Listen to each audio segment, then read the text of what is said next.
Donc, on va reprendre cette journée d'études et puis ce petit tour du monde aussi. Dans la continuité des interventions de ce matin, on a déjà un peu abordé les liens qu'il pouvait y avoir entre aussi les gouvernances d'un État et les pratiques de jeu. Et là, dans ce premier atelier, on va vraiment parler géopolitique du jeu d'argent et de hasard, et puis échanger autour de la gouvernance des jeux d'argent dans le monde, entre prohibition et laisser-faire. Donc, pour ça, on aura 3 interventions. Il y aura Marie Redon, Marthe Kofididia et Boris Lebeau. Donc, Marie Redon, vous êtes agrégée docteur en géographie, vous êtes maîtresse de conférences habilitée à diriger des recherches à l'université Sorbonne Paris-Nord, au laboratoire Pléiade et associée au laboratoire Prodigue. Et vous allez nous parler des états faibles et jeux d'argent, de la borlette en Haïti au combat de coq au Timor oriental. Donc, je vous laisse la parole, Marnie. Et puis, comme tout à l'heure, ce sera à la fin des 3 interventions où on pourra poser les questions et échanger. Très bien. Je mets en plein écran, ça devrait arriver. D'abord, je vous remercie beaucoup pour l'invitation et puis ces riches interactions depuis ce matin avec déjà, on en a parlé, mais beaucoup de liens, beaucoup de ponts entre nos différentes approches, nos différents travaux, et on va essayer de montrer dans ces interventions de début d'après-midi que le regard géographique peut aussi être complémentaire avec les approches qui ont été évoquées ce matin, et je pense à la discussion sur la comparaison, hein, qui est juste avant la pause, avec Jacqueline et aussi Thomas Amadieu, hein.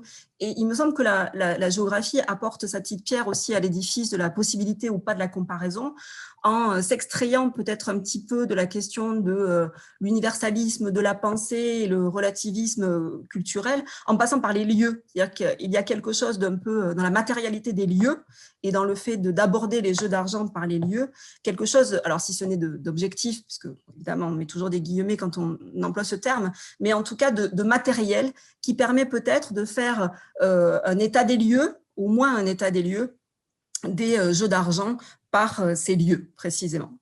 Alors, je vais évoquer donc la question des jeux d'argent en Haïti et au Timor, mais juste pour contextualiser un petit peu, depuis quelques mois, on s'est rendu compte avec mes collègues ici présents, hein, donc Marthe, Boris, qu'il y avait un réel intérêt sur la géopolitique des jeux d'argent. Là, par exemple, la revue Carto va faire un dossier cet été sur la mondialisation économique et culturelle à travers les jeux d'argent. Il y a aussi eu un papier dans Diplomatie. Donc, il y a aussi comme ça une nouvelle façon peut-être de considérer les jeux d'argent à une autre échelle, à une échelle plus globale, et en mettant bien en évidence la complexité des enjeux qui sont induits, et ce, encore une fois, à différentes échelles. Donc là, vous avez en avant-première une carte de ce numéro de la revue Carto. Alors, pour ma part, j'ai choisi de questionner un petit peu ce rapport entre le contrôle des jeux d'argent et la classification des États en bons États, mauvais États, États faibles, États faillis, États fragiles. Alors, sans rentrer dans les détails de ces terminologies, simplement avoir en tête que depuis le début du XXIe siècle, en gros, depuis après les attentats du 11 septembre, il y a une nouvelle façon de hiérarchiser les États entre les très mauvais élèves de la classe, même les élèves dangereux, donc les États voyous, et avant ça, avant d'en arriver à être un État voyou, toute cette typologie de la défaillance, hein, de l'État déstabilisé, de l'État vulnérable, et vous avez sous les yeux là de façons de définir ces États, soit par l'OCDE, et ça date de 2005, soit par USAID, ça date également de 2005, avec cette ambiguïté entre des États qui ne peuvent pas et ou qui ne veulent pas mettre en œuvre les politiques nécessaires pour faire face à la pauvreté ou les politiques nécessaires pour, en gros, bien gérer leur pays et bien gérer leur État. Donc, ce que je trouvais intéressant, c'était de mettre en parallèle Ce qu'on a évoqué ce matin est la gamblification d'Aymeric Brody, je signe, hein, ça nous parle, je pense, beaucoup du côté de la géographie, cette notion-là. Donc, je pense que Aymeric, on va s'en servir de ta gamblification en rapport avec cette nouvelle géopolitique internationale, peut-être cette fameuse mondialisation à la fois culturelle, certes, mais aussi économique et politique dans laquelle on est. Pour ce faire, deux États justement considérés comme faibles, qui sont situés aux antipodes l'un de l'autre. Donc là, vous avez une carte du monde qui vous permet de localiser d'une part le Timor oriental, hein, qui se situe entre l'Australie et l'Indonésie, et d'autre part Haïti, qui partage une île avec la République dominicaine du côté des Caraïbes. Alors, deux États faibles, selon ces classifications internationales, pour des raisons différentes. Le Timor, donc vous avez une carte qui va apparaître incessamment parce que indépendant depuis 2002, hein, donc un petit État récemment né sur la scène internationale avec un niveau de richesse qui est peu important. Donc pour l'instant, un État dont on espère beaucoup, mais qui en est au stade de la fragilité de naissance, si on peut dire. Et puis, aux antipodes, la République d'Haïti, qui, elle, est une ancienne république, hein, 1804, donc une même très ancienne république, 2 siècles d'écart, et qui n'en est pas au balbutiement, dont on espère beaucoup, mais au contraire, qui dit Haïti, dans l'imaginaire collectif et dans les médias, hein, c'est vraiment le pays catastrophe et le pays dont on ne tirera jamais rien, si je veux être très caricatural dans mon propos. Et là, on n'est pas dans l'état fragile en émergence, mais dans l'état qui est structurellement l'état failli, qui ne s'en sort pas, si on peut dire. Alors, dans ces deux cas, je vais passer directement aux indicateurs de 2019. On a évidemment des ordres de grandeur qui sont différents en termes de population, hein, 10 millions d'habitants en Haïti, 1 million au Timor, en termes de superficie. En termes d'IDH, en revanche, on voit qu'on est au fond du tableau, hein, 170e, 169e rang. Donc là, on est parmi les pays les plus pauvres de la planète, hein, en l'indice de développement humain. L'indice de fécondité, donc 3 enfants par femme, 4 enfants par femme, donc on est dans des phases encore qui sont en milieu de transition démographique et avec des espérances de vie, hein, vous le voyez, de l'ordre de 64, 69 ans. Vraiment des pays dits du Sud, avec des guillemets, et puis une part des moins de 15 ans importante, vous voyez plus d'un tiers de la population, donc ça veut dire aussi des pays de jeunes gens et qui pendant des décennies seront encore des pays de jeunes gens. Alors, quel est l'intérêt d'aborder ces deux pays par les jeux? Alors d'abord, on s'est rendu compte assez vite, au fur et à mesure de nos terrains, que le point commun, c'est qu'on y trouve des combats de coqs, qu'on appelle gaguerre, la gaguerre en Haïti, et le futumano au Timor. Vous avez des images, hein, qui sont de l'un et de l'autre de ces territoires. Et on s'est dit, bah, tiens, c'est marrant, est-ce que ces pratiques qui sont des pratiques considérées comme traditionnelles, rurales, voire archaïques, voire barbares, avec une mise d'argent, ben, ce n'est pas un peu l'apanage de ces pays dits du Sud et de ces pays pauvres, de ces pays qui ne sont pas encore, je mets des guillemets partout, au niveau des pays développés occidentaux. Alors, en s'intéressant un peu plus à la pratique des combats de coqs, hein, vous savez sans doute que ça fait partie des pratiques qui sont très partagées, à la fois dans le temps et dans l'espace.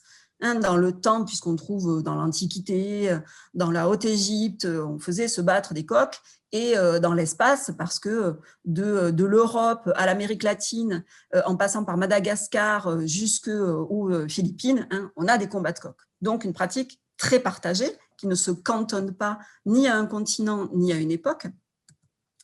Et cette pratique partagée, elle revêt un caractère d'antériorité qui est très importante dans les discours que les populations tiennent sur cette pratique.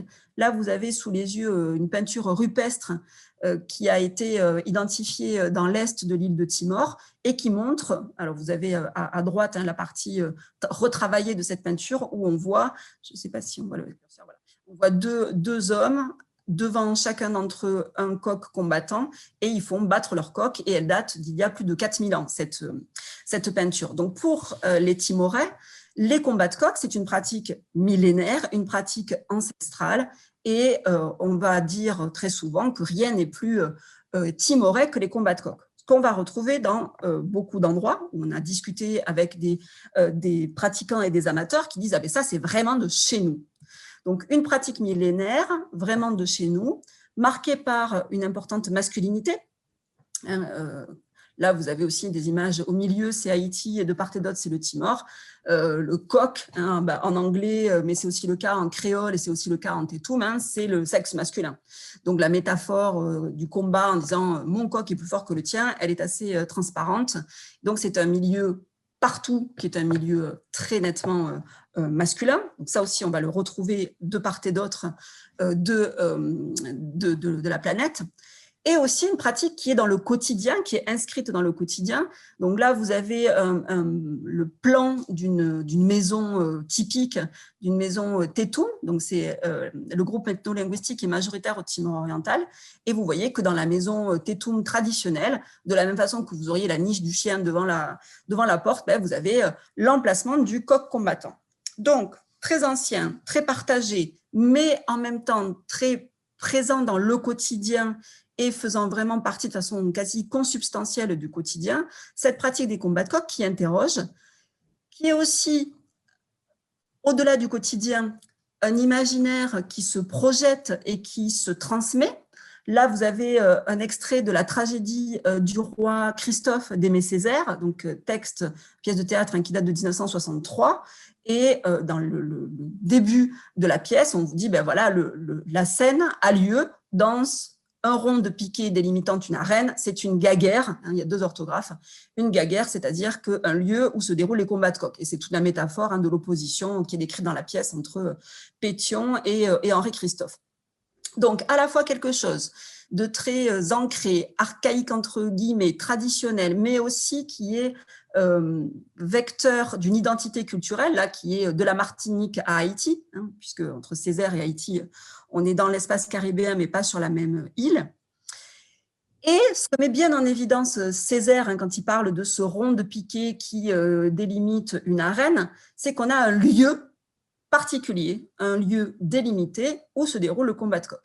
Et ça aussi, ces lieux à part, on va les retrouver, que ce soit, encore une fois, en Haïti, au Timor, mais partout ailleurs, avec une arène de forme circulaire ou de forme carrée, selon les lieux, et cette idée de séparation, qui est, donc, avec Guy Debord, cette idée de la séparation comme l'alpha et l'oméga du spectacle, puisque là, je ne suis pas encore dans le pari, je suis dans le spectacle, mais cette idée de mise à l'écart, mise à part, et cette idée d'un lieu particulier, un moment spécifique. Ce serait un peu la règle des 3 unités, si vous voulez, 2 temps, 2 lieux et d'action. On vient non seulement assister à un combat de coq, mais on vient évidemment parier de l'argent. Et que ce soit en milieu rural ou en milieu urbain.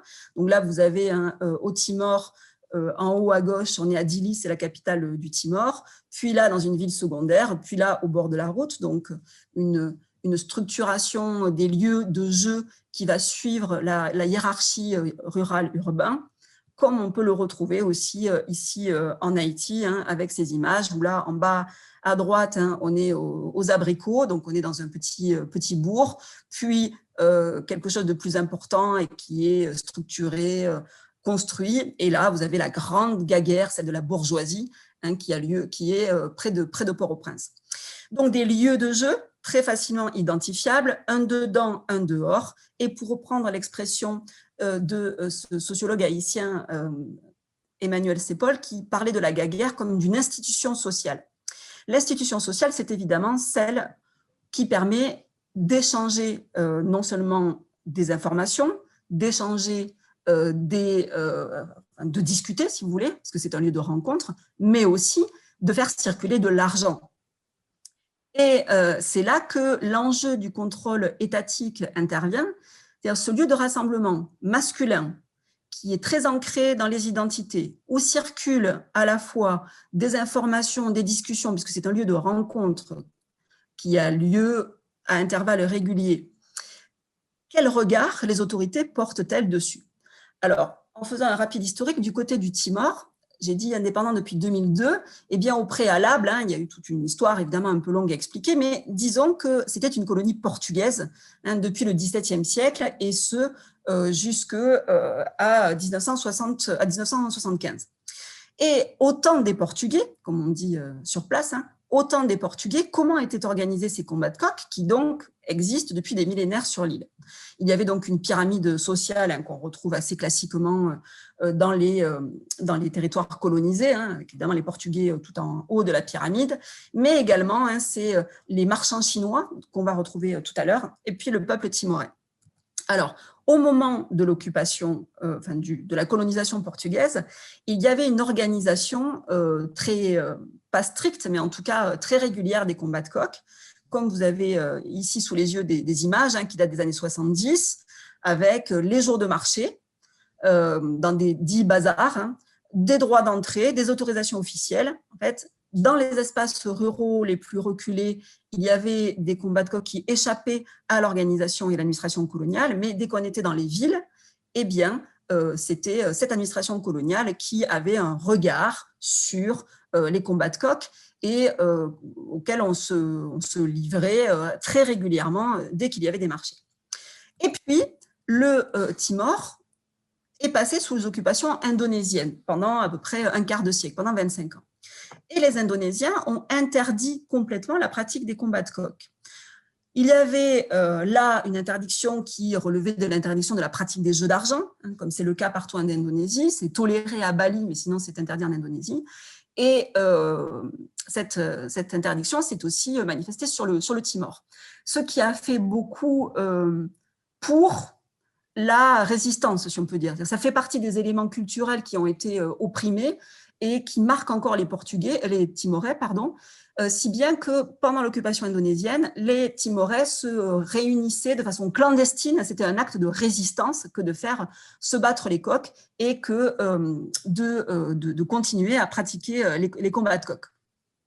Au moment de l'indépendance, en 2002, eh bien, vous avez ici une photo qui apparaît avec le personnage en chemise bleue. C'est le premier président du Timor indépendant. Eh bien, qu'est-ce qu'il fait? Là, il présente un coq en face d'un autre, c'est-à-dire que dès que le Timor est devenu indépendant, parmi les premiers éléments qui ont été observés, c'est à nouveau, on peut pratiquer les combats de coq un petit peu partout. Très bien. Mais les combats de coq, ça fait quand même pas très 21e siècle, ça fait quand même pas très bon élève de l'ONU. Donc, on a maintenant, à l'heure actuelle, tout ce jeu entre, d'un côté, et là, vous avez une citation du directeur général de l'inspection des jeux qui disait le combat de coq, c'est très ancien, on ne peut pas y renoncer, mais il va falloir les réguler, il va falloir les organiser, il va falloir que ça ne soit pas mêlé aux autres jeux d'argent. Sous-entendu, les combats de coq ne sont pas comparables aux autres jeux d'argent, puisque celui-là, il est vraiment de chez nous, si on peut dire. Du côté d'Haïti, on a aussi ce même rapport un petit peu ambigu à l'organisation des combats de coqs. Alors, le code rural haïtien, qui date des Duvalier en 1962 et qui a été renouvelé en 1984 et qui est toujours en vigueur en Haïti, comporte dans son chapitre, dans sa section sur les loisirs, un premier chapitre qui concerne les gaguères. C'est-à-dire qu'on a, noir sur blanc, article par article, la manière dont les gaguères, c'est-à-dire les lieux de combat de coq, doivent être organisés avec, donc, théoriquement, la propriété foncière, payer une licence, etc., etc., etc. Donc, théoriquement, c'est très encadré. Dans la pratique, vous vous doutez que ça l'est beaucoup moins. Mais ce qui nous a intéressé dans cette pratique quotidienne des combats de coq dans ce pays qui est si peu contrôlé par une administration avec un fonctionnariat qui est quasi inexistant, c'est que là, on a dressé une cartographie. Alors, on se situe tout à fait ici dans le sud-est d'Haïti, là, et on voit tous ces petites croix, ce sont en fait des lieux où ont lieu des combats de coq et où chaque jour, vous avez des combats qui ont lieu ici ou ailleurs. Et il faut imaginer que partout, vous avez une circulation d'argent. Tous les jours, de l'argent circule entre ces différents lieux. Et tout ça échappe à la puissance publique. Et il y a des gens qui vivent des combats de coq, que ce soit ici, vous avez des images du Timor, des gens qui recousent les coqs, par exemple, après les combats, mais que ce soit aussi, de part et d'autre de la frontière, entre Haïti et la République dominicaine, des commerçants puisque les combats de coqs sont pratiqués des deux côtés, des commerçants qui font circuler les bons coqs combattants, qui les vendent, qui les achètent, etc. C'est vrai sur cette île partagée Haïti-République dominicaine. C'est également vrai en Asie du Sud-Est, où vous avez une circulation des coqs combattants entre la Thaïlande, où c'est autorisé, Singapour, où c'est interdit, le Timor. Vous avez en fait toute une organisation et tout un marché avec des enjeux économiques relativement importants autour des combats de coqs. Mais tout ça, encore une fois, ce n'est pas très 21e siècle. Alors, le nouveau Timor, celui qui est le bon élève de l'ONU, celui qui a du pétrole dans ses eaux bordières, et qui est en train de construire, vous l'avez ici, un futur meilleur avec des beaux centres commerciaux. Eh bien, il y a de nouveaux jeux qui apparaissent au Timor, qui, là, on ne voit pas très bien, mais en fait, ce sont des jeux à gratter qui sont vendus dans ce mall. Et puis surtout, ce sont les paris sportifs. Les paris sportifs font une entrée fracassante au Timor. Ça va avec leur entrée dans la communauté des nations globalisées, si on peut dire. Donc là, vous avez en haut à gauche un club de paris qui est ouvert 24 heures sur 24. Donc c'est la différence évidemment avec les combats de coqs qui ont lieu un jour donné à une heure donnée. Là, c'est en permanence et on peut parier sur toutes les équipes du monde entier. Donc on passe du ici et maintenant à le ailleurs permanent et la temporalité qui est cyclique et qui se renouvelle en permanence et qui ne fonctionne que par la connexion, c'est-à-dire que par les nouvelles technologies avec le reste du monde, ce qui est évidemment bien différent du cas des combats de coqs. Même, je vais faire le parallèle un petit peu avec Haïti sur une autre forme de mondialisation qui passe, alors vous parliez un peu tout à l'heure aussi de la difficulté de rentrer vraiment dans la compréhension des pratiques de jeu. En Haïti, la borlette, c'est un jeu de loto qui relève, d'abord qui est omniprésente partout, c'est banque de borlette, et vous avez écrit ici New York. On joue en fait sur des numéros qui sont tirés à New York, et à midi qui sont tirés en République dominicaine, c'est-à-dire que le tirage ne se fait pas en Haïti. Et on va choisir les numéros en fonction des rêves. Il y a tout un système qui s'appelle le Tchala de décortiquage des rêves pour trouver les bonnes façons de jouer. Ce qui signifie qu'on a à la fois une pratique qui est très haïtienne de la borlette avec ce Tchala qui n'appartient qu'aux Haïtiens, qu'on ne retrouve pas avec les mêmes correspondances, en tout cas dans d'autres cultures, mais la borlette n'existe que parce qu'on peut connaître en temps réel les résultats des numéros qui sont tirés à New York. Donc, un mélange entre le local et le global qui plaît évidemment beaucoup aux géographes. Et cette prolifération des borlettes en Haïti, elle est liée. Plus le pays s'appauvrit, plus on se dirige vers la borlette au détriment de la gaguerre, si vous voulez. Le combat de coq, c'est quelque chose qui est marqué quand même par la ruralité, par le ici et maintenant. Plus Haïti devient ce que j'ai appelé la dystopie incarnée, c'est-à-dire ce pays catastrophe, mais avec une diaspora et avec une connexion au reste du monde très, très importante, plus la borlette va porter cette désespérance un peu haïtienne. Donc, on voit bien qu'il y a tout un jeu qui se joue, si on peut dire, entre cette modernisation des jeux d'argent. Le combat de coq, c'est un peu arriéré, honteux. Pourtant, dans certains pays, comme ici aux Philippines, eh bien, les gens, c'est très assumé et c'est très mis en scène. Mais il y a d'autres endroits où c'est ambigu. Par exemple, les talibans avaient interdit les combats de coq en Afghanistan. Donc, on se dit, ah ben oui, si c'est les talibans qui l'avaient interdit, il faut qu'on le remette à l'ordre du jour quand les talibans s'en vont, puisque ce sont des valeurs de liberté de le pratiquer. Ah oui, mais on les pratique, mais quand même, c'est pas très bien de les pratiquer, comme le montrait cet article du Temps, avec des discours occidentaux qui sont souvent très choqués sur la violence animale. Donc, il y a toute une ambiguïté de cette modernisation des jeux d'argent. En gros, combat de coq archaïque, les paris sportifs, ça c'est moderne, qui va avec des missions de l'ONU qui sont aussi en parallèle pour mettre en place des États, on ne détaille pas, mais que ce soit en Haïti ou au Timor, des missions récurrentes pour aider les États à accomplir leur rôle d'État. Donc, ce que je voulais simplement poser là, et j'en viens au terme, c'est de dire qu'on a cette espèce de modernisation, mondialisation via les jeux d'argent, qui se diffuse un petit peu partout sur la planète. Là, vous avez des clubs de paris à Chypre, nord et sud, au Timor, au Bénin. On va parler de la Côte d'Ivoire tout à l'heure, omniprésence de ces jeux d'argent, et avec toujours cette idée de dire que pourquoi aller vider son portefeuille au Luna Park ou alors à la Gaguerre ou au Manoufutu, alors qu'on peut le faire de plus en plus soit en virtuel, soit dans des lieux dédiés. C'est pour ça que cette extension du domaine des jeux dont parlait Aymeric Brody ce matin, voilà, je pense que ça correspond tout à fait à ce qu'on a pu observer du point de vue de la mondialisation des jeux d'argent. Voilà, donc je vous remercie de votre attention. Merci beaucoup. Oui, c'est vrai que c'est dans cette même continuité et que oui, on voit bien l'impact des modernisations, des nouvelles techniques aussi sur les pratiques de jeu, effectivement. On va continuer avec Marthe Koffidilia. Vous êtes là. Vous étiez là tout à l'heure. Oui. Donc, vous êtes maîtresse de conférences en géographie à l'université Félix Houphouët-Boigny du Cocody Abidjan, à l'Institut Géographie Tropicale. Et vous allez nous parler de l'irrésistible essor des jeux d'argent en Côte d'Ivoire, un rapport décomplexé. Je vous laisse la parole. Ouais. Merci Stéphanie. Voilà, j'ai la lourde charge de vous parler un peu de l'irrésistible essor des jeux d'argent en Côte d'Ivoire, un rapport décomplexé. Alors, je vais être assez synthétique dans mon intervention, aller à l'essentiel et peut-être pour certains détails, on reviendra sur les questions pour gagner en temps, surtout. Alors, il faut dire que les jeux d'argent, le phénomène des jeux d'argent joués ou pariés a été jusqu'ici peu exploré par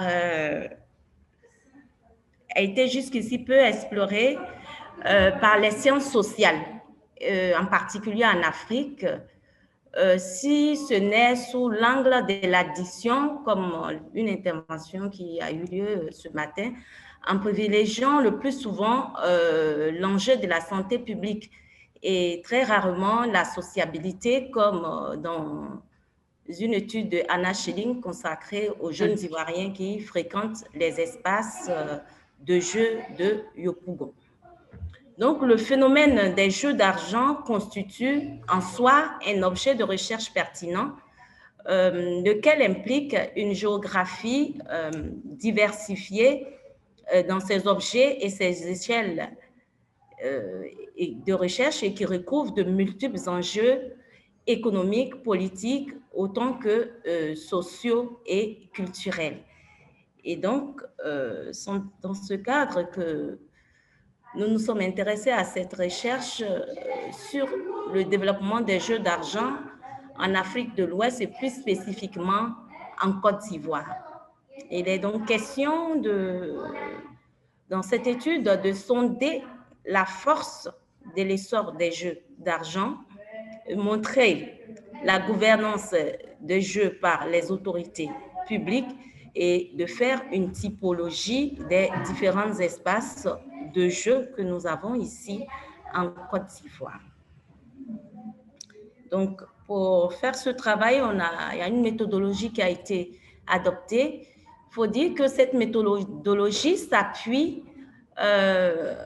principalement sur les travaux d'un projet de recherche tripartite de géographes financé en 2018 par le GIS, Jeux et Société, dont l'objectif général était de recueillir des données sur l'implantation et la circulation des pratiques des jeux d'argent en Afrique de l'Ouest. Et pour ce qui concerne la Côte d'Ivoire, nous avons bien sûr fait des recherches bibliographiques et des enquêtes de terrain qui ont été menées au Sénégal en avril 2013 et puis en Côte d'Ivoire du 24 avril au 2 mai 2018. En Côte d'Ivoire spécialement, il y a plusieurs centres de jeux formels et informels qui ont été visités dans les communes d'Abidjan, qui est la capitale économique du pays, à Bobo, Treichville, Yopougon, pour ceux qui connaissent un peu Abidjan et la Côte d'Ivoire. Et puis, des observations ont été également faites à Yamoussoukro, qui est la capitale administrative du pays et qui se trouve à un peu plus de 200 km d'Abidjan, et Grand Bassam, une ville qui se trouve à 36 km d'Abidjan. Et puis, il y a eu des entretiens qui ont été faits avec les gérants des lieux de jeu, les vendeurs, les joueurs, des personnes ressources comme les membres de la Loterie nationale de Côte d'Ivoire. Et toutes les informations qui ont été obtenues ont été analysées, traitées, et les résultats ont été regroupés en 3 points essentiels qui seront présentés successivement: les facteurs d'expansion des jeux d'argent en Côte d'Ivoire, la LONASI, l'Autorité nationale de développement et de régulation du secteur des jeux d'argent en Côte d'Ivoire, et une esquisse des espaces de jeux ici en Côte d'Ivoire.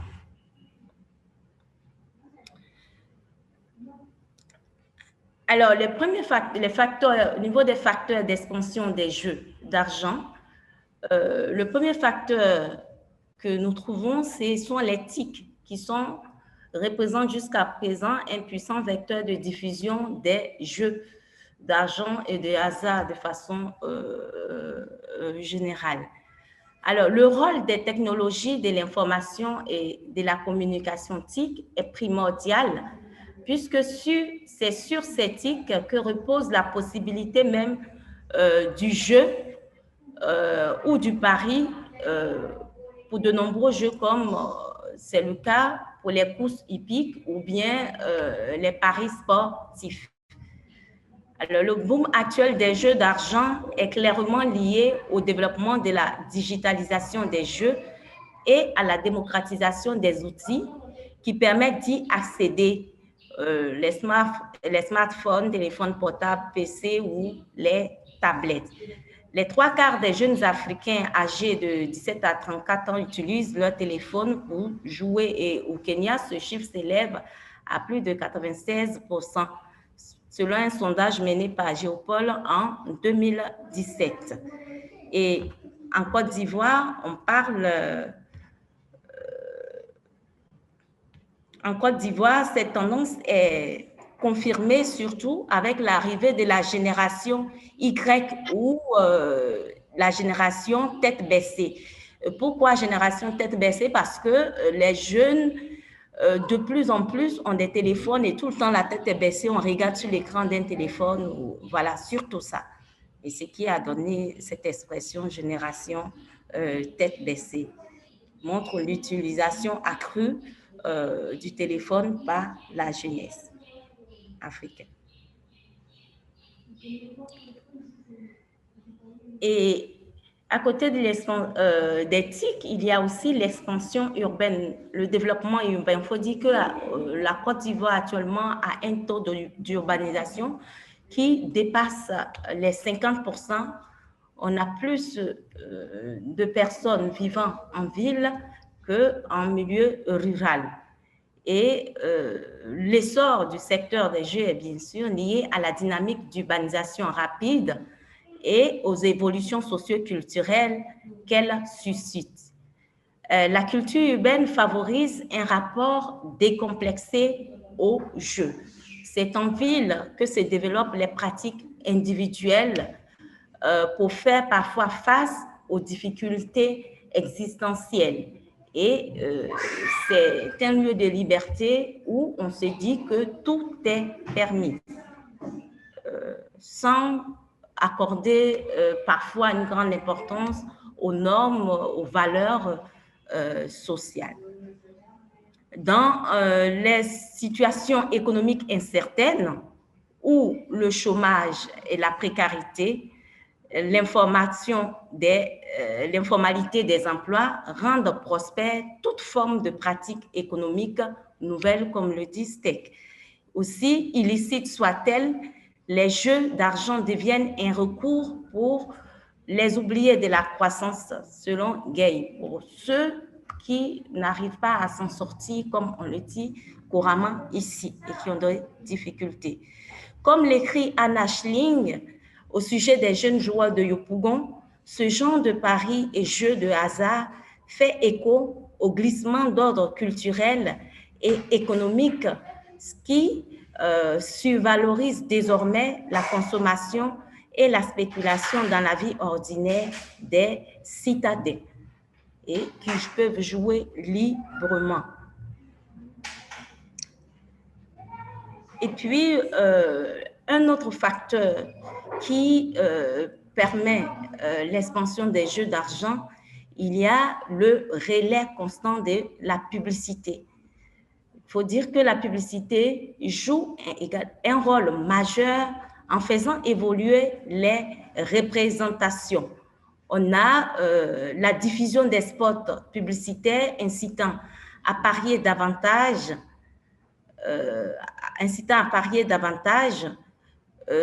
qui sont diffusés quotidiennement sur les chaînes de télévision et les zones radio. Il y a également les campagnes publicitaires à travers les panneaux d'affichage dans les villes, ou surtout dans la capitale économique Abidjan, et puis les journaux qui publient parfois les résultats pour les PMU et font la publicité pour d'autres jeux comme le Loto national. Ici, on a une campagne publicitaire de la LONASI pour la promotion des jeux en ligne. C'est justement la campagne qui est actuellement en cours et on le voit partout, des panneaux publicitaires et sur Internet. Aujourd'hui, on fait la promotion des jeux en ligne. On peut même jouer le loto et tout en ligne à partir de son téléphone portable ou d'un ordinateur pourvu qu'il y ait une connexion Internet.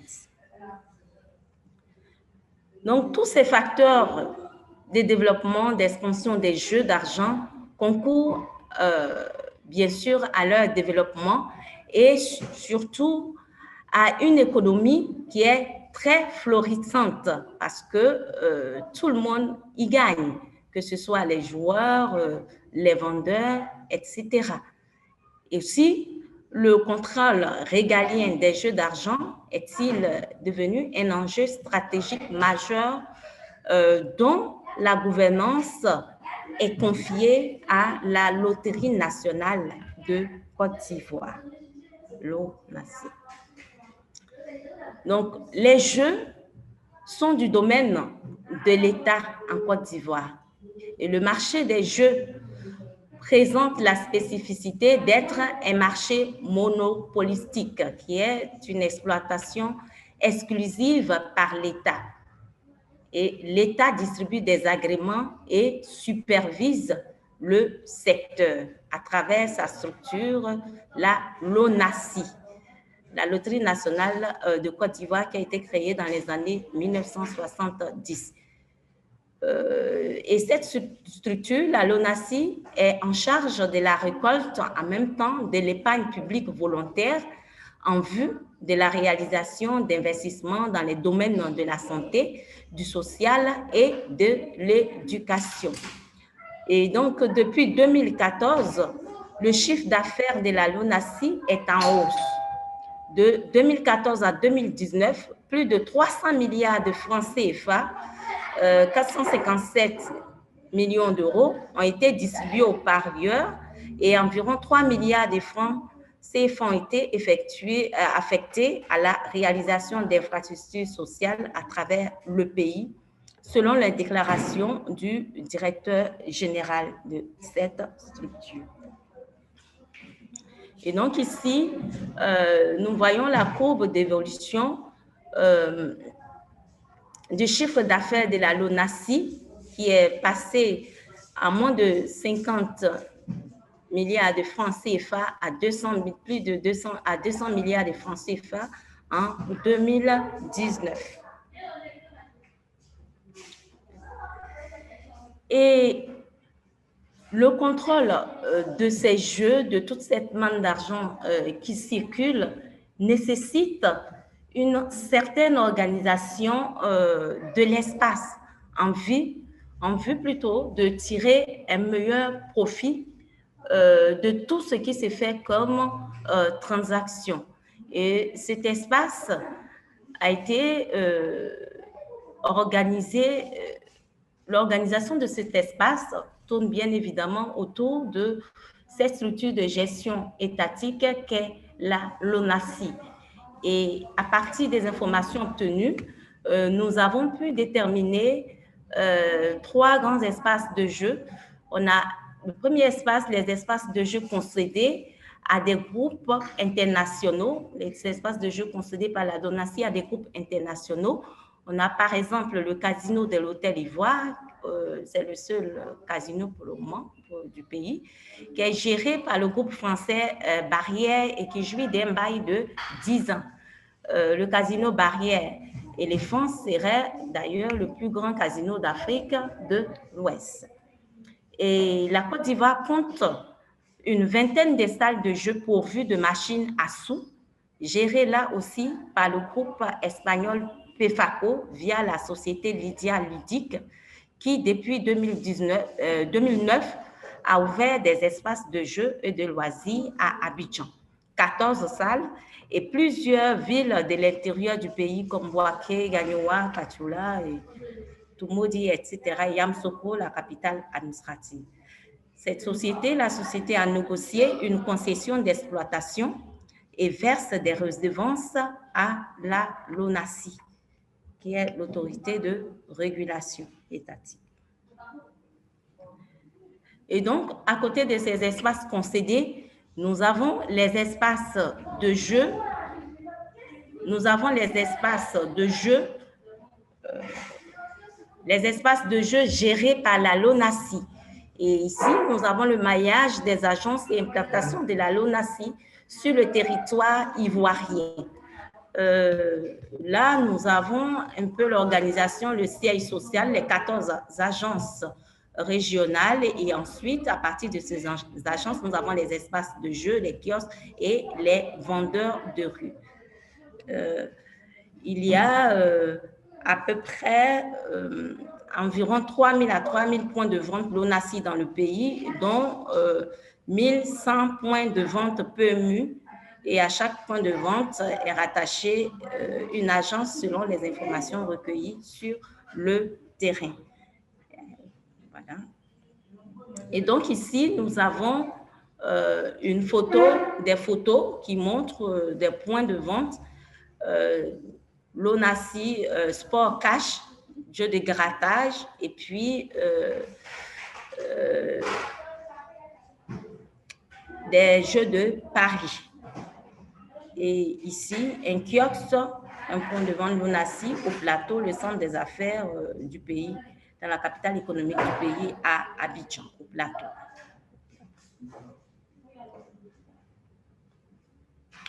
Et à côté de ces deux espaces qui sont contrôlés par la LONASI, nous avons un troisième type d'espace qui sont les espaces de jeux illégaux qui connaissent une ascension fulgurante depuis ces dernières années. Et dans ces jeux illégaux, nous avons la loterie du Ghana, une loterie qui est faite au Ghana, un pays voisin de la Côte d'Ivoire, et dont les résultats sont parfois diffusés ici et qui fait l'objet d'activités intenses ici en Côte d'Ivoire.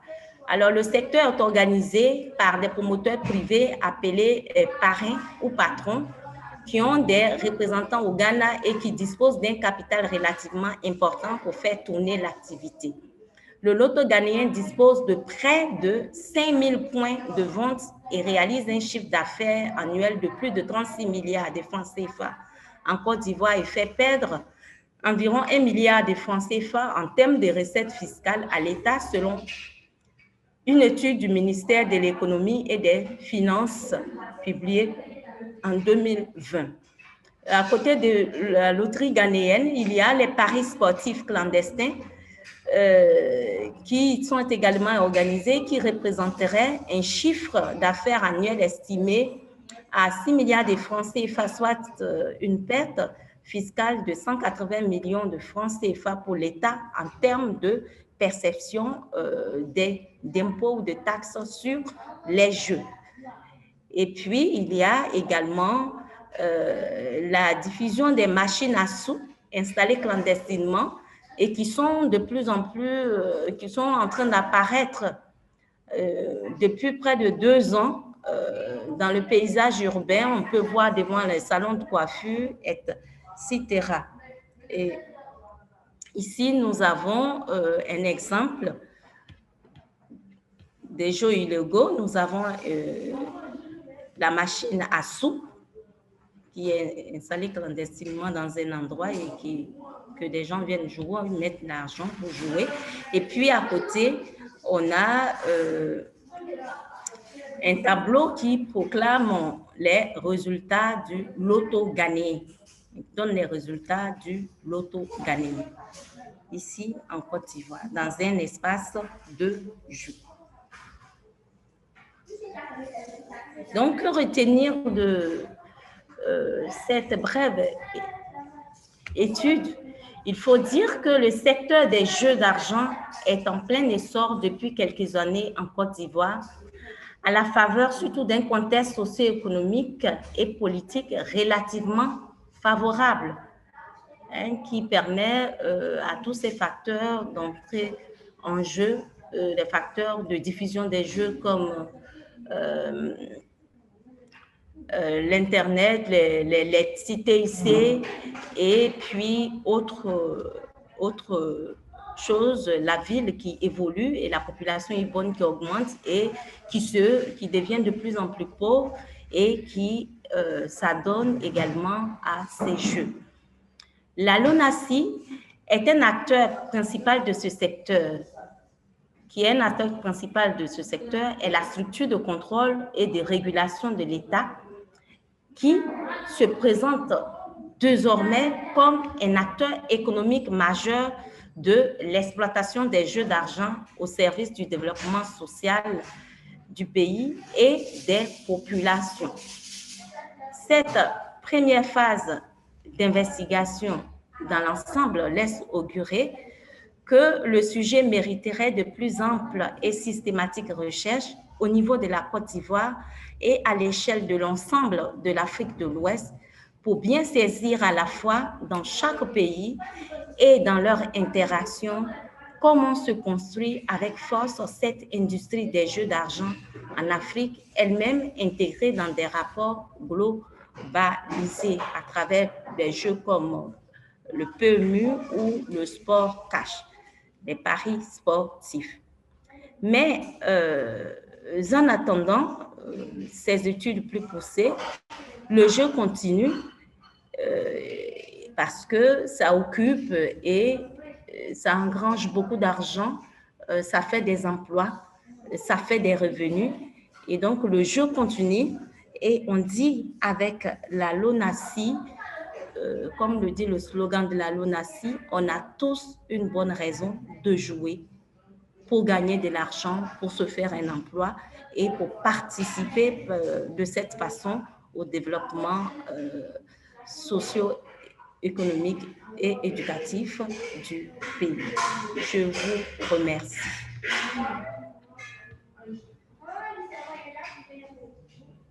Merci beaucoup, Marthe. J'aime beaucoup cette conclusion avec le slogan de la LONASI. On a tous une bonne raison de jouer. On va continuer du coup avec Boris Lebeau. Oui, je suis là. Vous êtes là. Vous êtes donc maître de conférences en géographie à l'université Sorbonne Paris-Nord au laboratoire Pléiade et vous allez nous parler de Macao et Las Vegas, sont-elles des villes miroirs? Tout à fait. Je laisse la parole. Merci beaucoup. Et, donc moi, je vais vous parler plutôt des hauts lieux du jeu, donc des villes casinos que sont Las Vegas et Macao. Et tout en précisant que les deux États, les États-Unis et la Chine, interdisent l'un et l'autre les jeux d'argent, mais vous allez voir comment ils ménagent un petit peu l'exception. Et cette étude sur les jeux, comme Marie l'a dit tout à l'heure, elle est pour nous, en tant que géographe, un moyen d'apprendre des choses, en fait, sur les territoires, sur la mondialisation contemporaine. Donc, Las Vegas et Macao, ville miroir, si on a intitulé le papier de cette sorte, c'est parce que la première chose qui nous vient à l'idée, quand on compare ces deux villes, c'est évidemment leur ressemblance. Et d'ailleurs, vous le voyez bien sur la photo, bien malin qui pourrait, il faut avoir un peu l'œil averti pour savoir où est Las Vegas, où est Macao sur deux photos côte à côte. À gauche, c'est Las Vegas, à droite, Macao. Donc, ce qu'il convient de dire, c'est que c'est vraiment des villes qui sont très ressemblantes, à la fois par leur histoire, puisque là, on peut passer à la deuxième diapo, s'il vous plaît. Merci. On a 2 territoires qui sont des territoires d'enclavement, l'un comme l'autre. Macao est une île située tout à fait au sud du delta de la rivière des Perles. Et Las Vegas est une oasis dans le désert du Nevada. Et ces 2 localités sont vraiment en marge depuis très longtemps de grandes concentrations démographiques. L'agglomération de Canton pour Macao et la Californie pour Las Vegas. Et ces 2 territoires bénéficient depuis toujours de législations d'exception qui autorisent la vente d'alcool, la prostitution et les jeux d'argent. Alors cette marginalité, elle se lie aussi sur le plan politique. Macao est rattaché au Portugal dès le XVIe siècle.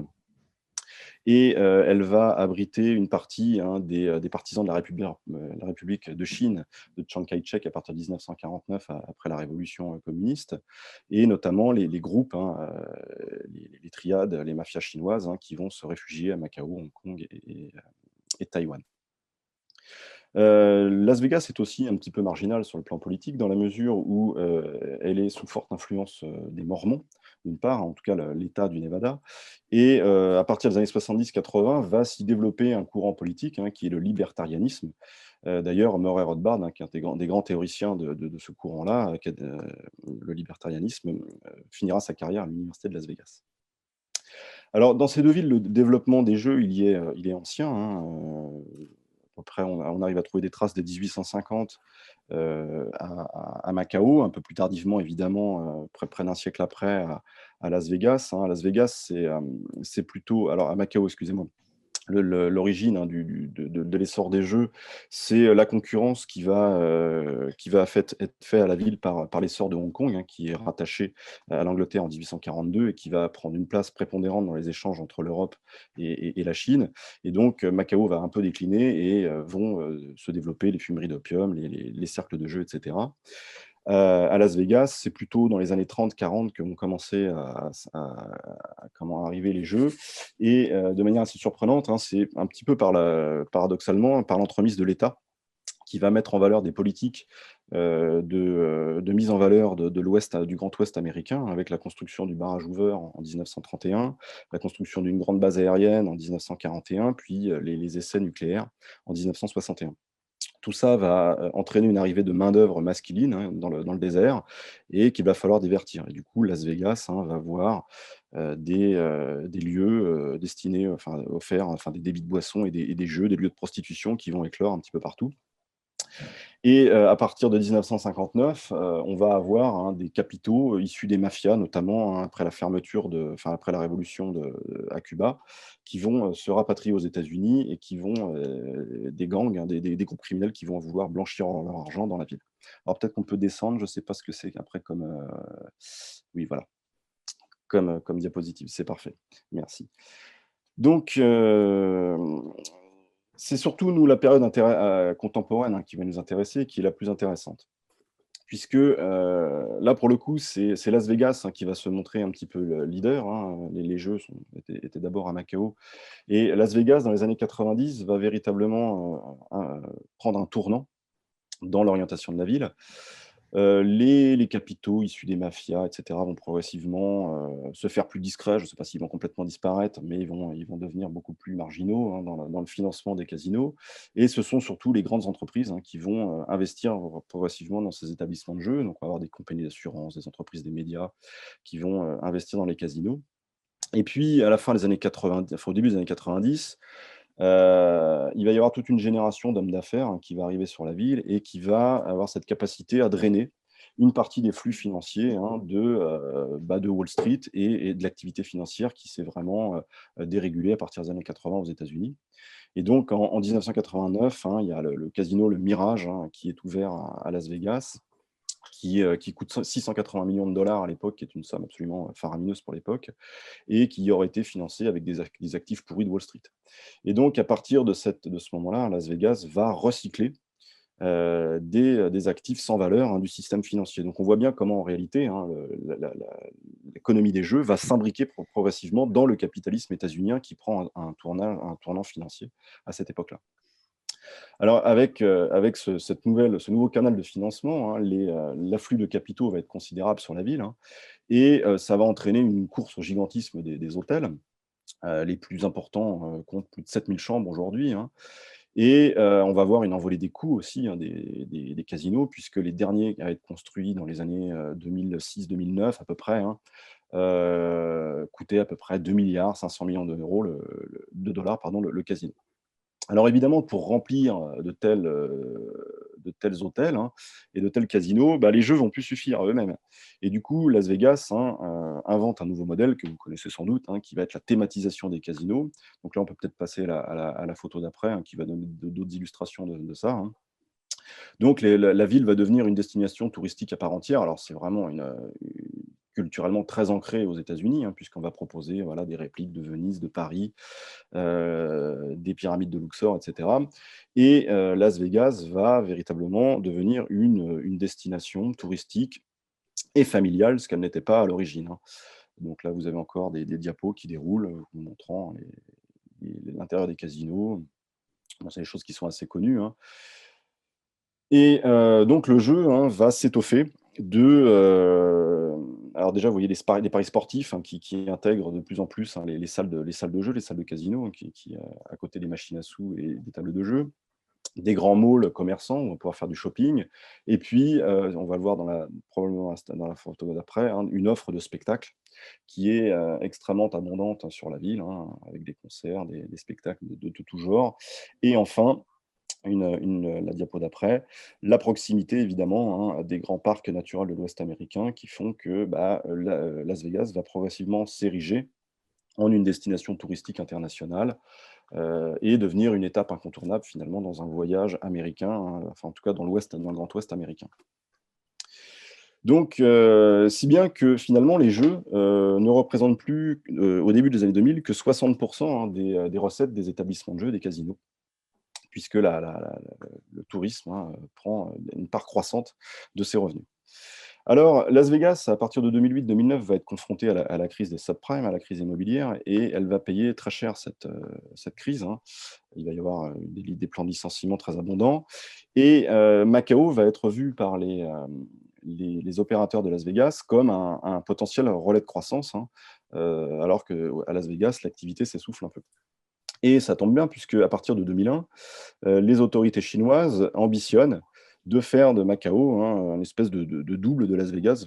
Les autorités, enfin, Macao étant repassé sous contrôle chinois, hein, les autorités chinoises veulent véritablement prendre appui sur Macao, pour en faire l'équivalent de Las Vegas en Asie.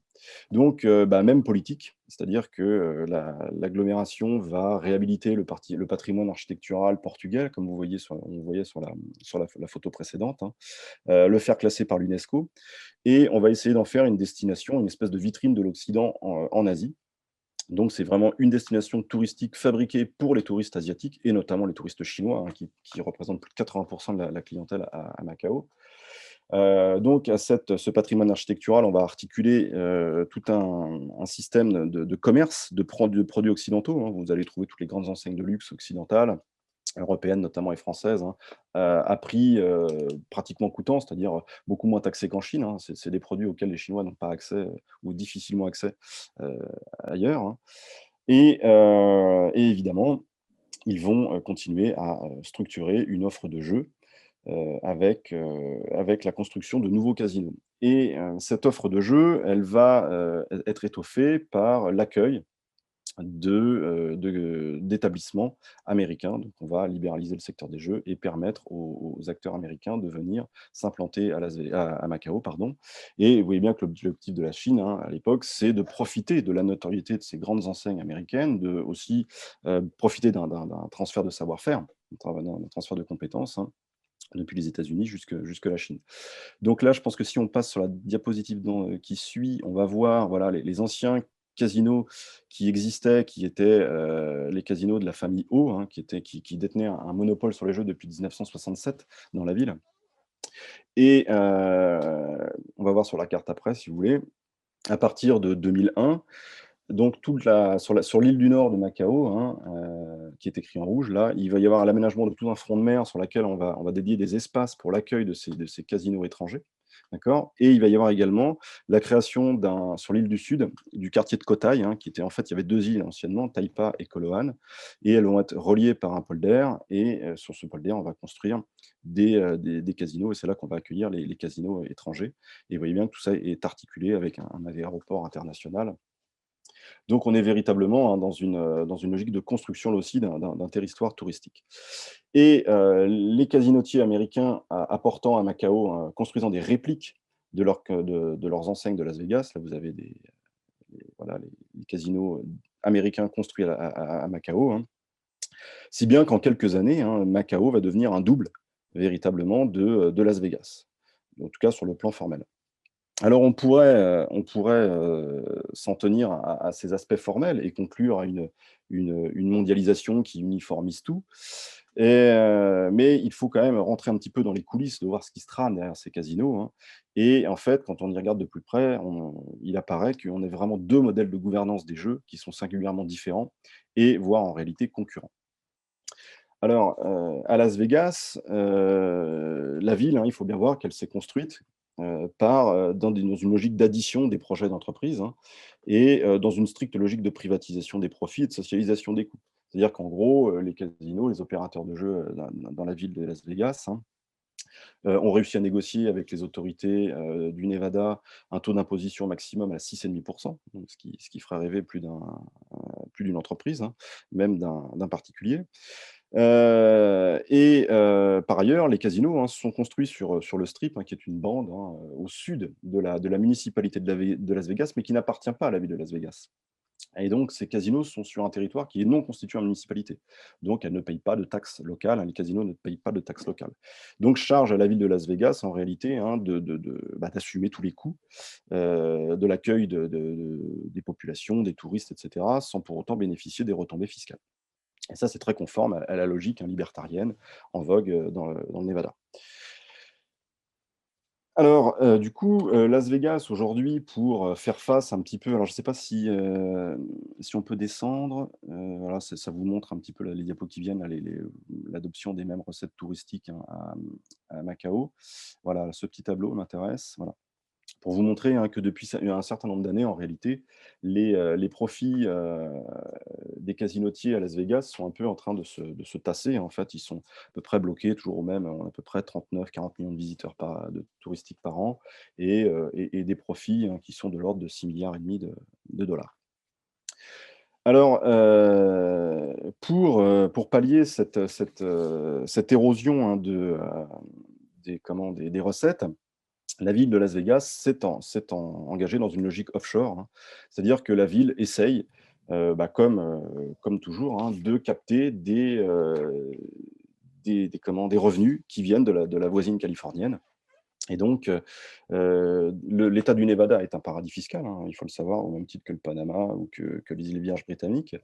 Et la ville propose des taux d'imposition extrêmement bas, pour les entreprises du cinéma. Donc on essaie de faire venir comme ça, hein, les entreprises, de l'audiovisuel et du cinéma, ce qui marche plutôt bien puisqu'à Las Vegas, on a les grands espaces, on a le soleil toute l'année pour les tournages, c'est pas mal.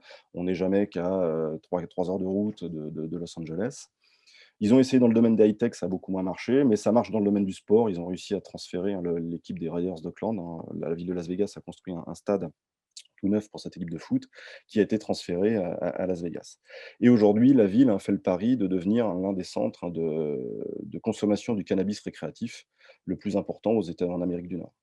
Donc elle veut véritablement relancer, hein, comme ça sa fréquentation par la consommation de cannabis. Donc vous voyez, on est dans une logique, hein, de moins-disant fiscal, qui positionne la ville dans une logique vraiment très libertarienne d'abaissement, des impôts, pour capter les activités. À Macao, on est complètement dans un autre registre, hein, puisque là, l'État, prend vraiment part à l'organisation des jeux. Et cette implantation, des casinos, elle répond à différentes logiques. À la fois une logique de diversification de l'économie, chinoise, hein, passer de l'industrie à une économie de services et au tourisme. Ça répond à des logiques d'aménagement à l'échelle de la métropole, du delta de la rivière des Perles, hein, qui est la plus vaste métropole au monde, hein, enfin agglomération métropolitaine du monde, puisqu'on a quasiment 65 millions d'habitants. Et une logique de contrôle social, et notamment de contrôle des anciennes mafias qui traditionnellement exerçaient le contrôle sur les jeux. et également une logique de renforcement des liens diplomatiques, en tout cas un jeu de force, on va le voir, avec les États-Unis. Alors, il faut bien voir que l'arrivée d'opérateurs étrangers a été le moyen à Macao de concurrencer quelque part les groupes qui exerçaient autrefois un monopole sur les jeux, en leur disant, bah voilà, votre monopole, il ne tient plus qu'au bon vouloir des autorités centrales de Pékin. Mais dans le même temps, les opérateurs étrangers qui s'installaient à Macao étaient obligés de s'associer avec des opérateurs locaux, et notamment avec la famille O, qui détenait le monopole sur les jeux. Par exemple, la MGM, la Metro-Goldwyn-Mayer, quand elle s'est implantée à Macao, a dû monter une filiale qui s'appelle le MGM Grand Macao, et dont la direction a été confiée à Pansio, qui est la fille de Stanley Ho, l'ancien magnat des jeux à Macao, et qui détient 29% des parts de l'ensemble. Pareil, il a un autre fils, Lawrence Ho, qui a également des parts dans des casinos qui sont partagés avec des opérateurs étrangers. Ce qu'on peut noter aussi, c'est que les casinos à Macao sont beaucoup plus chers qu'à Las Vegas. En gros, ils coûtent 2 fois plus cher, ils sont 2 fois plus petits. Donc, le ticket d'entrée n'est pas gratuit sur le territoire chinois. Donc, le territoire chinois n'est pas livré en pâture en fait, aux investisseurs américains, loin s'en faut. Le choix des investisseurs n'est pas non plus laissé au hasard. Les principaux partenaires, les principaux investisseurs américains qui sont la MGM, les casinos Wynn et le groupe Sands, ne sont pas n'importe qui. Steve Wynn et Sheldon Adelson, qui vient de mourir mais qui était le patron du groupe Sands, sont 2 membres éminents du Parti républicain. Et Sheldon Adelson, c'est le principal financeur du Parti républicain et celui qui a le plus financé les campagnes de Donald Trump, les 2 dernières campagnes présidentielles de Donald Trump. Donc voilà, Adelson, qui est devenu en quelques années très dépendant de ses revenus à Macao, il tire aujourd'hui 75% de ses revenus, le groupe Sands tire 74% de ses revenus en Asie, Macao et Singapour. Vous voyez bien que là, c'est un moyen de pression de la part de la Chine sur la diplomatie américaine à travers tout ça. Il faut bien voir aussi que l'État contrôle en réalité les rentes des établissements en octroyant des visas aux citoyens chinois pour se rendre sur le territoire de Macao. Donc, il lui suffit de réduire le nombre de visas distribués et les bénéfices des casinos s'effondrent. Donc, évidemment, l'État contrôle toujours ces rentes. Et il faut voir aussi que ces casinos à Macao, alors un peu comme à Las Vegas, mais dans un autre contexte économique et financier, ces casinos vont avoir un rôle de blanchiment interne à la Chine, puisque vous savez sans doute que la Chine a mis en place un contrôle d'échange qui empêche tout citoyen, tout ressortissant chinois de sortir plus de 50 000 $ par an et par habitant, excepté évidemment à Macao, où là, il n'y a pas vraiment de limite qui est imposée aux gens qui entrent sur le territoire. Et finalement, on s'aperçoit qu'à Macao, apparemment, 70% des mises viendraient des high rollers, des joueurs, des gros joueurs. On peut peut-être redescendre, parce que je crois qu'il n'y a plus de diapo après, on va rester sur la photo du pont. Ce sera très bien pour la conclusion. Je vous remercie. Donc, ces gros joueurs, ceux qui misent vraiment des sommes considérables, représentent 70% des mises à Macao. Et d'ailleurs, c'est très, très surprenant, même dans les malls, je vous ai montré tout à l'heure en photo, ces grandes anciennes françaises, Vuitton, Chanel et compagnie, on ne voit jamais un client. Mais apparemment, il suffit qu'un joueur très riche arrive, il achète la boutique et finalement, les magasins sont quand même rentables. Donc, en tout cas, ces gros joueurs laissent évidemment supposer un blanchiment par les élites économiques, politiques et politiques dans le territoire de Macanais. Et d'ailleurs, il est arrivé que l'État central durcisse un petit peu ses conditions de contrôle d'échange à l'entrée du territoire de Macao. Et on avait vu les recettes des établissements s'effondrer de 40%. Ça a été le cas entre 2014 et 2015, où l'État a vraiment resserré la vis, pour montrer aussi aux élites économiques qu'elles ne pouvaient pas faire n'importe quoi dans leur blanchiment, etc. Alors, dernier point aussi de cette politique de jeu, finalement, à Macao, qui, vous voyez, dépasse largement la simple... on n'est plus vraiment dans le ludique, là, mais on est vraiment dans le politique très dur. Le pont qui permet de relier Macao à Hong Kong, finalement, vient arrimer ce pont ces anciennes colonies, hein, qui jouissaient d'une certaine autonomie aussi par leur insularité, eh bien, ce pont vient couper cet atout, hein, géopolitique de l'insularité, hein, puisque ça rattache complètement Hong Kong et Macao à la Chine continentale. Et on voit bien aussi, hein, comment, derrière ce lien qui se crée entre le pouvoir central et les triades à travers les jeux, peut être aussi utile au pouvoir central pour réprimer, parfois même dans la violence, hein, l'actuel mouvement de contestation qui a lieu à Hong Kong, dont on sait très bien qu'ils sont largement réprimés par les hommes de main des mafias. Donc, voilà, donc c'était pour vous montrer un petit peu, hein, dans ce cours exposé, hein, qu'on a bien deux modèles concurrents de gouvernance des jeux en réalité, hein. L'un qui est libéral et qui s'enferre dans des logiques de dumping pour siphonner en gros les activités de sa voisine californienne, mais on voit bien que ce modèle est un peu arrivé à stagnation, qu'il n'est plus politiquement aussi porté, hein, depuis l'éviction de Donald Trump, hein. Jusqu'à présent, évidemment, Trump était complètement inscrit dans une logique libertarienne. C'est un peu moins le cas aujourd'hui. Et de l'autre côté, on a un capitalisme étatique chinois, hein, qui mélange étroitement les affaires et la conduite de l'État et qui, pour le moment, semble jouir d'un certain avantage, hein. D'ailleurs, il n'y a qu'à comparer les recettes des deux cités, hein, 35 milliards de dollars générés à Macao par les jeux contre 6,5 à Las Vegas. Vous voyez bien que le différentiel est largement en faveur de la Chine.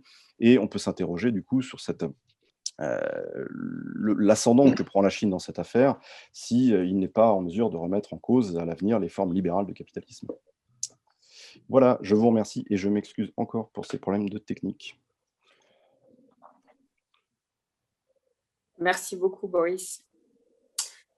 Il n'y a pas de questions dans une petite discussion. Est-ce que quelqu'un souhaite prendre la parole?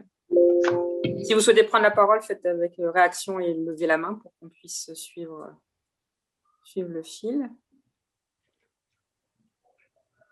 Élise et Sébastien Béret ensuite. Ouais, ben moi j'étais curieuse aussi, si sur le terrain vous aviez, parce que là on voit quand même que vous avez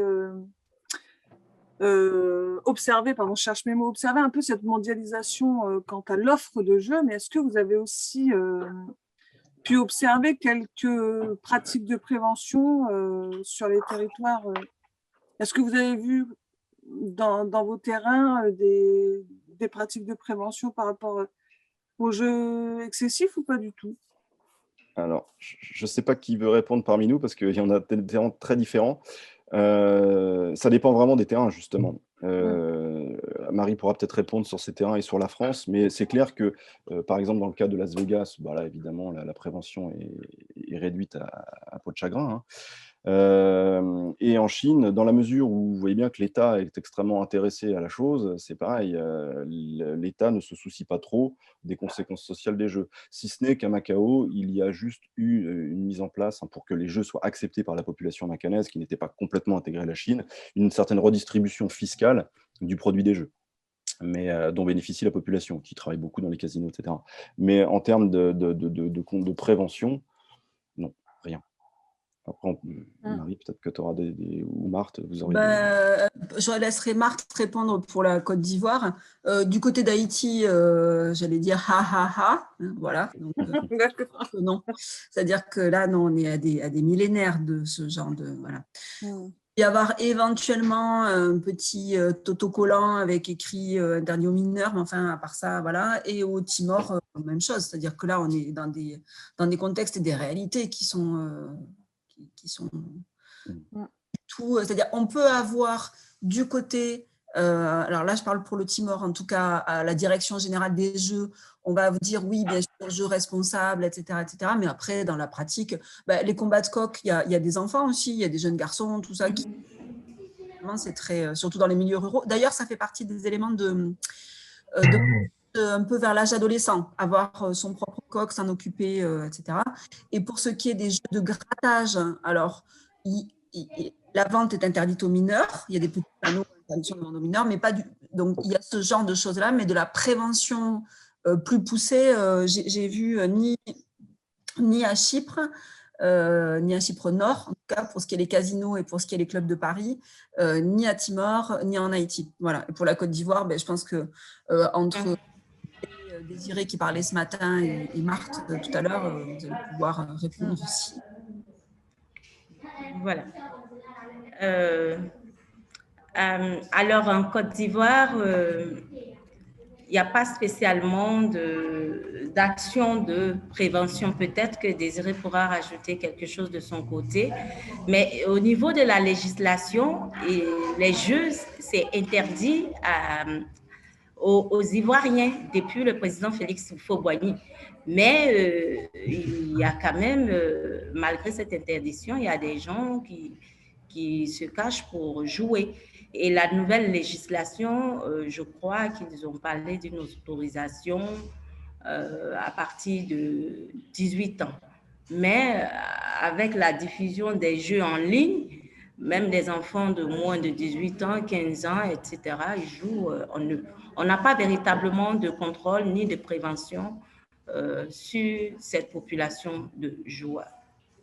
Parce que sur le site internet de la LONASE, donc la loterie sénégalaise, là, pour le coup, et puis j'y suis allée dans le cadre de Doctorial il y a 2 ans maintenant, sur le site de la LONASE, c'est un peu à la française, c'est-à-dire qu'il y a une orientation sur le site de jeu, comme si c'était à la FDJ ou au PMU, vers les services d'addictologie des CHU, enfin des hôpitaux universitaires de Dakar, où il y a des orientations vers les services d'addicto hospitaliers.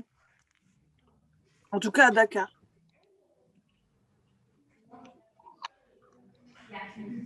Ben voilà. Et Sébastien, tu voulais rajouter? Oui, alors moi je voulais poser une question plus spécifiquement, une question pour Marthe, Kofi et Lydia sur les jeux d'argent en Afrique. Donc merci pour votre présentation, c'était très intéressant. Et en fait, ça m'a fait penser à des interviews que j'avais lues sur des interviews d'acteurs de l'industrie des jeux que j'avais lues sur des sites spécialisés sur les jeux d'argent. Acteurs qui expliquaient considérer le continent africain comme le futur grand marché mondial des jeux d'argent. En partie pour des raisons que Marthe a déjà évoquées sur le fait que déjà la grande diffusion des téléphones mobiles, une population jeune qui joue beaucoup sur son téléphone, et également le fait que les jeux d'argent, c'est un des secteurs économiques qui croît le plus dans les pays subsahariennes, et notamment sur les paris sportifs et les paris hippiques. Et donc c'est une question que je pourrais également poser à Méanier Désiré Blé, étant donné qu'il connaît la situation, qu'il avait déjà souligné le manque d'encadrement des statistiques en Côte d'Ivoire. Donc c'est une question à laquelle vous avez en partie répondu en répondant à la question d'Élise. Donc ça va peut-être probablement se recouper un peu, mais dans ce contexte d'irrésistible essor des jeux d'argent, comme vous l'avez appelé, comment est-ce que vous voyez ou envisagez dans les années prochaines, le futur du marché des jeux d'argent en Côte d'Ivoire, par exemple, et également comment vous voyez ou vous envisagez le futur de la lutte contre l'addiction des jeux en Côte d'Ivoire, étant donné l'essor de ces jeux comme vous l'avez évoqué.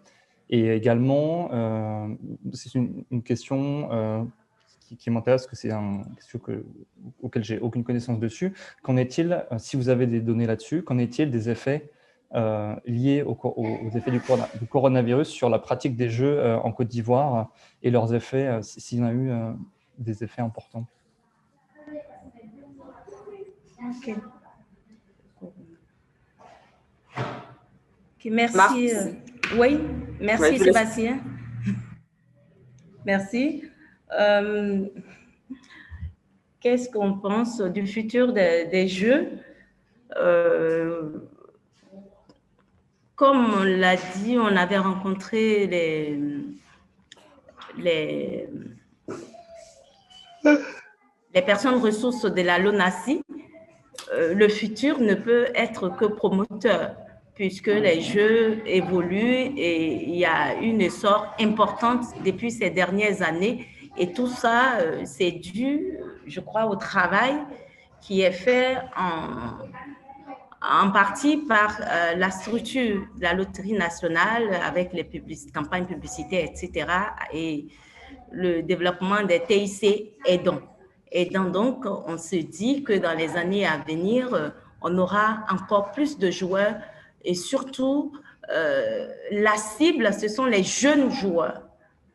Ce sont les jeunes. Donc, c'est beaucoup plus un développement axé sur les paris, paris sportifs. Surtout parce que les jeunes, ils aiment le foot. Et également, ils commencent à s'adonner aux paris qui commencent à être très, très développés ici. En revanche, côté PMU, cette population de joueurs est vieillissante. Et les PMU, c'est vrai qu'à une année, on n'avait que les PMU. Avant l'essor des paris sportifs, c'était les PMU. Mais aujourd'hui, il y a encore des PMU, mais c'est moins, la proportion est moins grande par rapport aux paris sportifs qui évoluent beaucoup plus vite avec une population plus jeune. Donc, on peut dire que ça va continuer à évoluer cet essor, ça va continuer à croître. Mais à côté, quand même, l'État est en train de prendre quelques mesures. On peut dire côté prévention, il y a eu une loi qui a été adoptée tout récemment en 2019 où on a mis en place une autorité pour la régulation du secteur des jeux. Et pour le moment, l'autorité, enfin, la structure est mise en place, mais en termes d'action, je n'ai malheureusement aucune idée sur ce qui a été fait. Et ça n'a pas été encore diffusé. Et donc, Désiré voulait intervenir, il a peut-être... Voilà, Désiré a peut-être un complément à faire et voulait intervenir. Plus d'informations. Voilà, allez-y, sur Désiré. ça. Et puis, voilà. OK, merci bien. Il faut dire que la prévention des risques est un véritable champ en friche en Afrique et en Côte d'Ivoire plus particulièrement. Parce que dans l'imaginaire de la LONASI, qui est l'opérateur monopolistique, il y a déjà un engouement ou on va dire une volonté de faire du profit. Et cette volonté de faire du profit est évidemment renvoyée du côté des vendeurs de tickets, des revendeurs et des revendeuses. Alors, donc, ce que nous avons proposé, c'est de mettre l'accent sur un élément central même du système, à savoir les revendeurs. Étant donné qu'ils sont en contact direct avec les joueurs, c'est de leur fournir une éducation afin qu'ils puissent déceler différents signes qui vont indiquer une certaine addiction. Alors, étant donné également que ces revendeurs-là ne peuvent intervenir, parce que, évidemment, eux également, ils cherchent leur intérêt.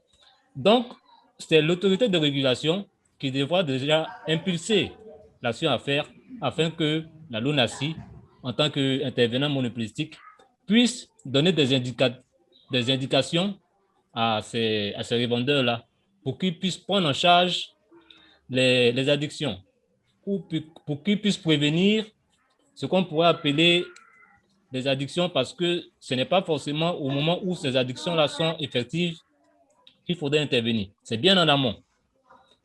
Donc, c'est un véritable champ en friche et ça demande une mutualisation des compétences afin qu'on puisse mettre fin à cette détresse sociale-là. Parce que ce qui a lieu de dire ici, c'est qu'on n'a pas toujours tous les chiffres. On ne sait pas qui joue, qui est addict.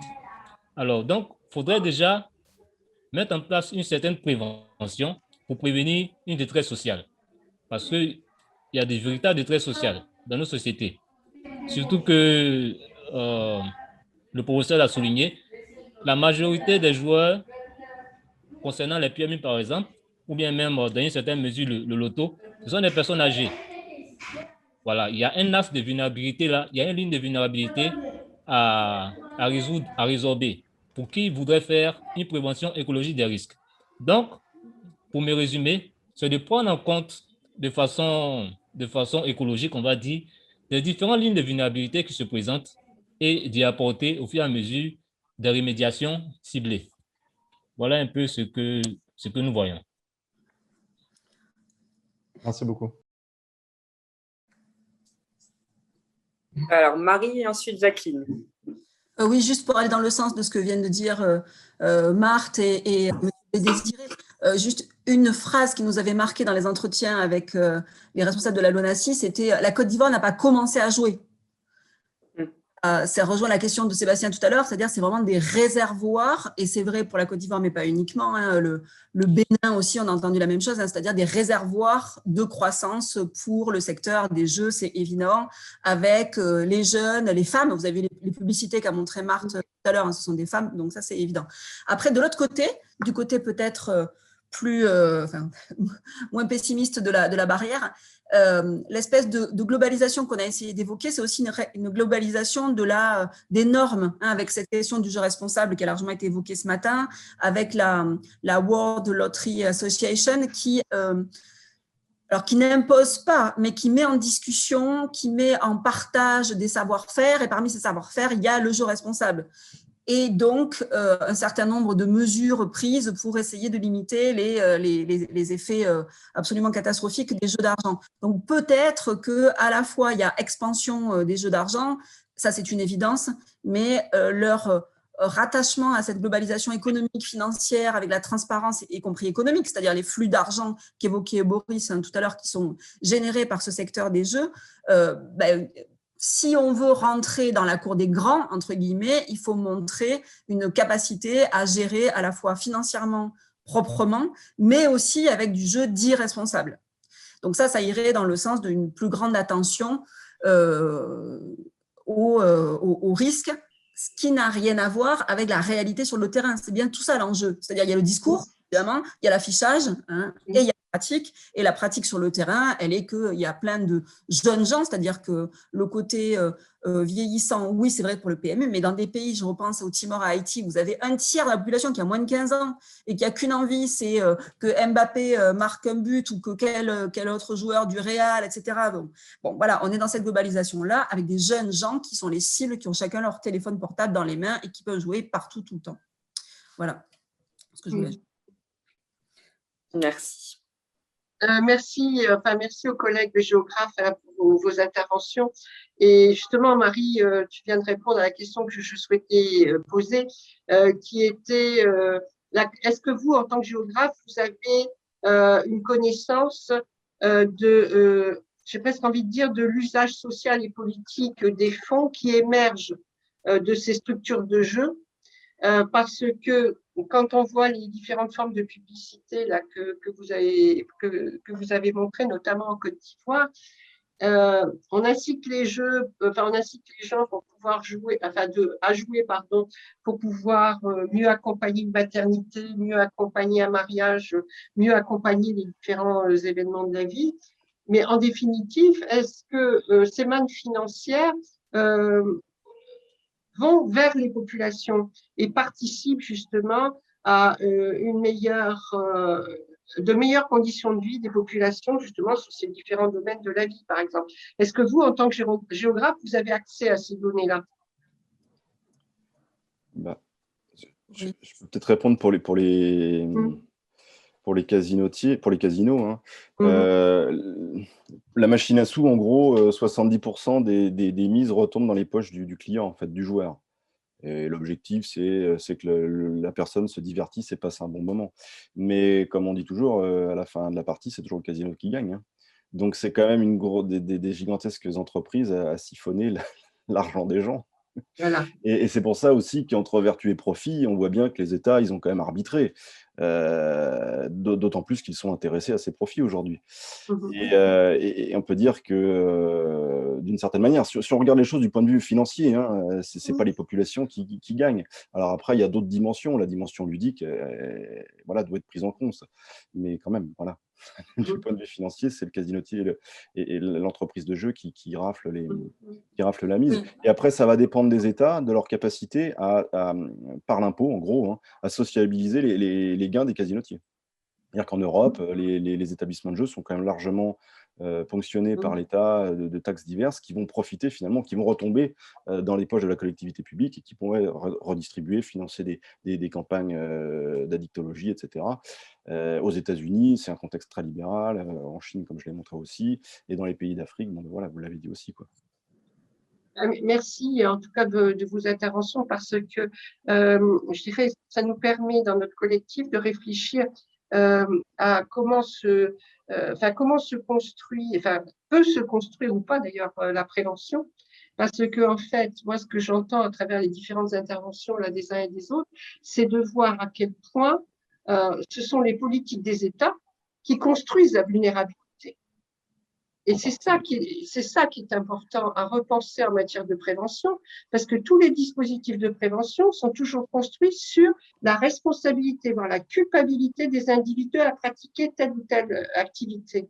Alors que si, dans nos modèles de prévention, on réfléchit autrement, c'est-à-dire que on intègre l'idée que ce sont bien les politiques des États qui vont construire la vulnérabilité et que dans les dispositifs de prévention, on utilise des modèles d'éducation qui ne soient pas dans le renforcement justement de la culpabilité, mais au contraire dans ce qu'on appelle en définitive des modèles de prévention basés sur l'émancipation, c'est-à-dire construire une conscientisation des aliénations. Entièrement d'accord avec vous. Et c'est là où si on construit justement des dispositifs de prévention basés sur la conscientisation des aliénations, notre boulot après, au niveau de l'éducation, ça va être de construire des dispositifs de libération. Parce que sinon, on entretient nous-mêmes la machine avec nos fameux modèles d'empowerment où on dit aux gens, oui, écoutez, vous êtes les seuls responsables, vous avez qu'à pas jouer, vous avez qu'à être mieux dans votre peau, vous avez qu'à avoir une belle famille, etc., etc. Hein, mais c'est pas comme ça que ça marche, puisqu'il y a des dispositifs de l'État qui créent la vulnérabilité. Donc, je pense qu'on a un énorme travail de conscientisation à faire pour montrer comment se construisent ces dispositifs. Et là, moi, je trouve que vous, les géographes, vous nous apportez ça. Et merci, en tout cas, merci. Et en même temps, on peut dire, oui, mais c'est loin de nos préoccupations valenciennes. Mais non, c'est pas loin des préoccupations valenciennes. Parce que ça veut quand même dire, de manière très claire, qu'on est tous dans la même machine à broyer, à construire des vulnérabilités, quel que soit le pays où on habite. Et c'est ça qui est très intéressant dans ce qu'on est en train de faire. Oui, c'est clair et net. Et c'est là où notre travail, je trouve, d'aujourd'hui, ça va être de créer, si c'est possible, justement, des alliances de travail pour faire émerger justement ces constats que nous, on mène chacun dans nos disciplines, chacun dans notre domaine, mais en définitive, on fait les mêmes constats, quoi. Et c'est là où notre travail transdisciplinaire, transfrontalier, selon moi, est vraiment, vraiment, vraiment important. Vraiment, vraiment important. Et Jacqueline, pour aller aussi, pour continuer d'être dans votre sens, il y a aussi, à chaque fois, je bug pour dire son nom, Monsieur Amon Jacob Swissa, qui est donc au Québec, qui lui émet même l'hypothèse de se dire qu'en individualisant la problématique du jeu d'argent et de hasard et en culpabilisant et en pathologisant le comportement, en fait, on déresponsabilise les États et on déresponsabilise aussi les opérateurs. Ce qui fait que, du coup, la flèche, elle est toujours tirée vers les joueurs. Toujours, bien voilà. sûr. Et alors, où il faudra être très, très prudent, là, c'est ce qui arrive justement des États-Unis, hein, c'est avec cette notion d'équité. Parce que là, on va se le prendre en pleine figure au niveau de la prévention. Il faudra construire des processus équitables. Mais quand on réfléchit à qu'est-ce qu'il y a derrière au niveau de la construction intellectuelle de l'équité, je pense qu'il faudra être très prudent. Mais ça sera prochaine fois qu'on en pourra en parler, parce que là, il faut peut-être laisser la parole à nos collègues qui ont encore plein de choses à nous apprendre. On a encore quelques minutes, donc si quelqu'un souhaite poser une autre question ou intervenir ou revenir sur une des présentations, c'est encore possible.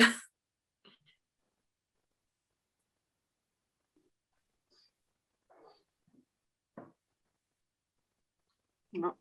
Non, a priori, je ne vois pas de main levée. Élise, pardon. Oui. Non, allez-y, Boris. Je veux même une petite référence bibliographique d'un copain qui vient de sortir un bouquin, Romain Huette, qui s'interroge sur la fatigue est-elle politique, et qui a enquêté sur les groupes de parole des gens qui étaient qui allaient faire des tentatives de suicide, l'assistance aux gens. Et c'est exactement ce que vous dites. bien. On est vraiment dans cette théorie de l'empowerment où on replace, en réalité, on demande aux gens de raconter leur histoire personnelle. Et en fait, l'envie de suicide est toujours ramenée à une histoire personnelle et elle n'est jamais socialisée, alors qu'en réalité, évidemment qu'elle l'est. Donc, je vous mets la petite référence. Avec plaisir, merci. Non, c'est très bien. J'ai vu Pierre Taquet qui voulait intervenir. Oui, du coup, je vais pas faire long parce que du coup, il y a encore des choses, des intervenants. Mais après, c'est juste pour reprendre une casquette de soignant, en fait, et de se dire que quand on fait de la thérapie, on est bien sûr la plupart du temps sur de l'individuel. On va travailler avec la personne sur sa représentation et on va dire, sa relation en fait qu'elle a au jeu. Mais ce qui est intéressant là aujourd'hui, c'est en effet d'avoir les regards de société, de territoire, de culture. Et je pense que en termes de prévention, ce qui serait intéressant, c'est en effet la prise de conscience des politiques, pas la prise de conscience, la prise de responsabilité, ça n'a rien à voir. La prise de responsabilité, parce que conscience, ils en ont conscience ou ils pourraient en avoir conscience. Donc la prise de responsabilité de chacun, mais surtout plus, là je reviens à un niveau individuel, la prise de conscience de l'individu dans la société. C'est-à-dire que, je donne juste un exemple. Quand on fait de la prise en charge, quand on accompagne le patient sur le changement de son rapport au jeu, eh bien, il y a un pivot parfois qui se crée lorsque le joueur prend conscience, comme disait Nicolas, hein, d'être le oldfish, le pigeon, et prend conscience en fait du pouvoir qu'a l'opérateur sur son comportement et du coup qu'a la politique sur son comportement. Eh bien ça, en fait, il faut savoir qu'on peut l'utiliser en thérapie aussi.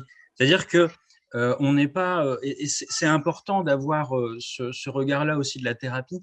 On travaille avec l'individu, mais on va travailler sur l'individu dans une société, dans une société politique. Et donc, du coup, ces arguments sont repris, alors, en tout cas dans les thérapies que je pratique, et le jour où le patient vous dit non, là, j'ai pas été joué parce que je sais qu'en fait, tout ce que l'opérateur veut, c'est mon argent et j'engraisse l'opérateur, mais je gagnerai pas, là, c'est gagné en fait. Parce que l'individu est de nouveau dans une société, de nouveau dans un regard de ces influences-là. Voilà, c'était juste de pouvoir avoir le point de vue thérapeutique aussi.